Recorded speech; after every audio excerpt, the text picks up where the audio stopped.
All right, buckle up, because we are diving deep into the world of Army operations today with ADP 3-dose. Yeah, the Army's playbook. It's their guide to this crazy world where things just won't stop changing. This isn't like your dad's old field manual, right? This ADP 3-0 is tackling a world that's like way more unpredictable and interconnected than ever. No kidding. Gone are the days of just looking at a map and calling it good. The Army, they call this new playing field the operational environment, and let me tell you, it's a wild mix. Global politics, tech, even stuff like TikTok trends. It all plays a part. Wait, TikTok? You're saying TikTok impacts military strategy? Seriously? Oh, you better believe it. It's all part of this giant web, right? Mm. Imagine trying to predict the weather, but instead of just wind and temperature, you got rogue states, pandemics, and yeah, viral dance crazes all mixed in. Okay, so complicated is an understatement. But ADP 3.0 doesn't like try to downplay the threats out there either, right? Not a chance. It lays out this whole spectrum of threats. You got those big, scary, near-peer rivals with their fancy tech. And then on the other end, you have these unpredictable actors, almost impossible to even get a read on. Like those shadowy organizations you see in spy movies, only this time it's real life with real consequences. Exactly. And we're not talking about your average bad guys here either. These are hybrid threats. Think state actors teaming up with, like rebel groups or launching cyber attacks, totally blurring the lines between the physical and the digital battlefield. It's like trying to fight a ghost that can hack your bank account. Man, that's a pretty good analogy. And here's the kicker. It's not just enemies you got to worry about. ADP 3.0, it highlights these hazards that can totally derail even the most well-thought-out plan. You're talking about like natural disasters. Those are impossible to predict. Absolutely. A major earthquake, a pandemic, those can be just as disruptive as any army. And megacities. Logistical nightmares, man. So how in the world does the Army even start to get a handle on all this? Well, that's where the real meat of ADP 3.0 comes in. It's all about the four strategic roles the Army uses to achieve national security objectives. Okay, so let's break those roles down then, because, I mean, it's obvious the Army's mission goes way beyond just fighting battles nowadays, right? You got it. First up, we got shaping operational environments. Now, this is all about being proactive. Think diplomacy, building alliances, addressing crises before they even have a chance to blow up. So kind of like stopping a bar fight before it even starts. Exactly. Imagine you're trying to keep the peace in a rough part of town. You don't just like wait around for trouble, right? You're out there building relationships, showing you're not someone to be messed with, and working with the locals so everyone knows that starting a brawl is a really bad idea. So it's about preventing that fight in the first place. Yeah. Using a mix of soft power and a little don't mess with us to keep things cool. You got it. And that means a lot of times working hand in hand with partner nations. So it's a team effort right from the start. Makes Yeah. sense. Absolutely. Now, the second strategic role, that's all about preventing conflict. And this is where deterring through preparedness really takes center stage. So it's about projecting strength, right? Like make any potential adversary think twice before making a move. You nailed it. It's that old saying, if you want peace, prepare for war.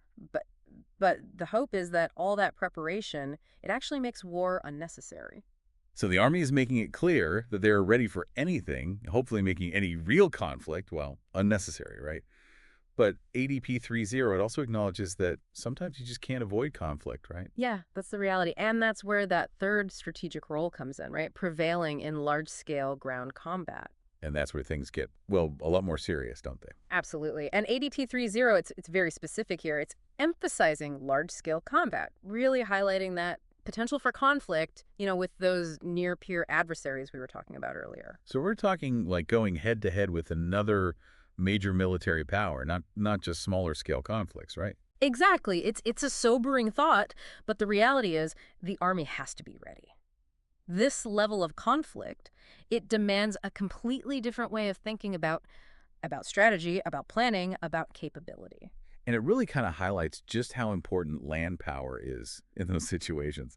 Like you can have all the air superiority in the world dominate the seas, but at the end of the day, you need those boots on the ground, right? 100%.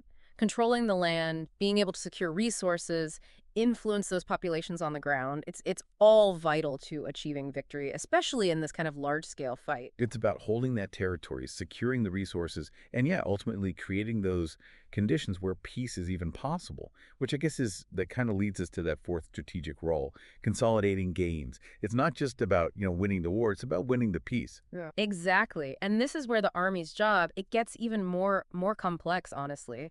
Think about it, stabilizing those post-conflict zones, rebuilding, working to prevent future conflicts. It's all part of consolidating those gains, and it can take, well, it can be a generational effort, really. It's like they say, right? Nobody wins a war, someone just loses less. It kind of really drives home that long-term commitment that's involved in these kinds of operations. Absolutely. It's about creating those conditions for lasting peace, lasting stability. And, ADP 30 does a great job of showing that the Army's mission, it goes way beyond the battlefield. It's a more comprehensive picture of what the Army's role is in the 21st century. And here's something I find really interesting. ADP 30, it really stresses that the Army doesn't operate in a bubble, right? It's all about collaboration. Oh, absolutely. ADP 30 is huge on something called unified action, and that basically means bringing together all these different pieces of the puzzle, the different military branches, government agencies, even civilian organizations, all working together towards a shared goal. So breaking down those Yeah. goals, right? Recognizing that everybody has a role to play in national security. Exactly. And this kind of interagency cooperation, it's more important now than it's ever been, I think, in this complex world we're in. Just picture this, right? The Army's responding to a natural disaster, just as an example. They might be working alongside FEMA, USAID, NGOs, local authorities, all these different groups, all trying to coordinate their efforts. It's like a giant puzzle, but it's not just fitting the pieces together. It's like you're working with the people who are holding those pieces, each Yes. with their own ideas and priorities. That's a great way to put it. And this collaborative approach, it's not just for those, domestic situations either. ADP 30, it goes into how crucial joint operations are too. So joint operations, we're talking about working with the other branches of the military, right? Like Right. a real team effort across the board. Yeah. You got it. It's all about using the unique strengths of each branch. The Air Force, Navy, Space Force, Cyber Command, they each bring their own A game, right, to the fight. Like, let's say the Army's there conducting this ground offensive. They'll probably be relying on air support from the Air Force, real-time intel from Space Force, and hey, maybe even cyber operations to mess with the enemy's communications. So it's creating like synergy where each branch is making the others even more effective. Exactly. Modern warfare, it needs this kind of joint approach, but it doesn't even stop there. ADP 3.0 also recognizes that multinational operations are more and more important. Oh, right. Working with allies and partners. It seems like, almost every major operation these days, it involves this whole coalition of countries. You're right. In a globalized world, being able to work smoothly with international partners, it's essential if you want to tackle those shared security challenges. Makes sense. Global problems need global solutions. Yeah. So what are some of the challenges and benefits with these multinational operations that ADP 3.0 it kind of highlights? So we're talking about like coordinating military operations, but with all these different countries, each with their own way of, I don't know, your own culture, their own language, their own way of doing things. That's got to be unbelievably challenging. Yeah, you're not wrong. ADP 3.0, it admits that multinational operations, they come with a whole other set of hurdles. You got language barriers, different levels of equipment, different training, sometimes even different rules of engagement. It's like trying to conduct an orchestra, but everyone's got a different sheet of music. That sounds like a recipe for disaster, honestly. How do they even begin to deal with those kinds of obstacles? Well, communication is key, right? And cultural understanding, that becomes like priority number one. It's not just about having the best guns and the best gadgets. It's about building that trust, understanding your counterparts from those other countries. It's like that saying, right? Walk a mile in someone else's shoes. Yeah. You got to see where they're coming from if you want to work together effectively. Exactly. But here's the thing, right? Even with all those challenges, ADP 3.0, it also points out the big advantages that come with these partnerships. When you can bring all these different perspectives together, pool your resources, share your expertise, well, you can achieve some pretty amazing things that you never could alone. And there's just something powerful about like presenting that united front, right, to the rest of the world. It's a strong message. For sure. A whole coalition of nations all working together that carries way more weight than any one country going it alone, that's for sure. It shows legitimacy, a real commitment to global security. So we've covered a lot here. The changing nature of threats, how important unified action is, those four strategic roles that kind of guide everything the Army does. But at its heart, ADP 30, it really seems to be about the unique role of land power, right? Absolutely. I mean, other branches, they might control the skies, they might control the seas, but the Army, it's all about that land power. And ADP 30, it really digs into what that means now in the 21st century. And it's not just about like having a ton of tanks and artillery, isn't it? Nope. It goes way beyond that. ADP 30, it stresses that land power. It's about controlling the ground, securing the resources, and influencing the people who live there. It's about projecting that power, providing that security, and ultimately shaping, the entire environment to achieve those bigger strategic goals. That boots on the ground presence, you can't replace that with ships or planes, can you? And speaking of being on the ground, ADP 30, it talks about these two qualities that are super important for the Army: expeditionary capability and campaign quality. Can you break those down a little? What does expeditionary capability even mean? Okay, so picture this. The Army, they need to be able to get anywhere in the world fast. And I mean, like at a moment's notice, fully equipped, ready to fight. That's expeditionary capability, basically. That's strategic flexibility to be able to respond to any crisis quickly, decisively, wherever it pops up. So it's got to be about being Yeah. like nimble, right? Yeah. Being able to deploy quickly.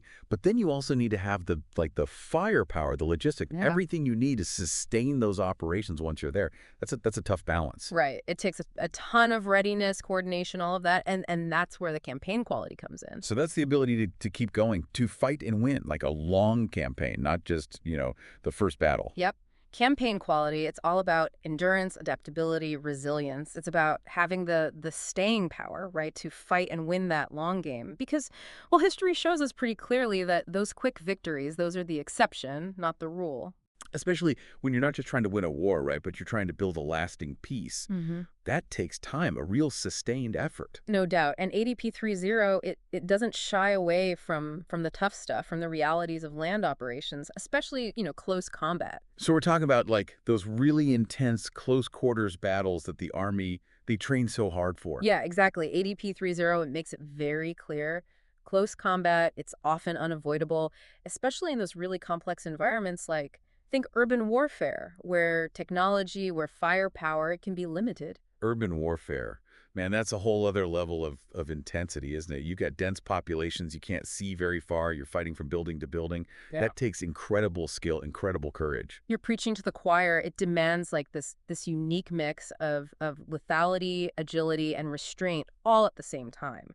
Soldiers have got to be incredibly effective, but also incredibly careful, minimizing those civilian casualties, that collateral damage. The pressure is on in those situations. No kidding. Mm. Now, ADP 30, it also talks about this idea of seizing, retaining, and exploiting the initiative. So what does that actually mean on the battlefield? It means you're calling the shots, right? You're dictating the terms of the fight. You're keeping the enemy guessing, reacting to you, not the other way around. Seizing the initiative, it's about being decisive, forcing the enemy to play your game. So you're being proactive, not reactive. You're controlling how the fight plays out. Exactly. It takes constant adaptation, thinking ahead, and being ready to use any opportunity that comes up. It's like a deadly game of chess, but with way higher stakes. Mm. We've gone over a lot today, haven't we? The changing nature of threats, how crucial unified action is, those four strategic roles that guide the Army's mission. But if there's one thing that ADP 30 makes clear, it's that none of it works without well-trained soldiers. You said it. Technology, equipment, those are force multipliers, no doubt. But in the end, wars are fought and won by people. And that's why ADP 30, it puts so much emphasis on training. And not just any training, right? We're talking rigorous, realistic training that prepares soldiers for the chaos, for the uncertainty of combat. Right. It's about building that competence, the confidence, the cohesion within those units.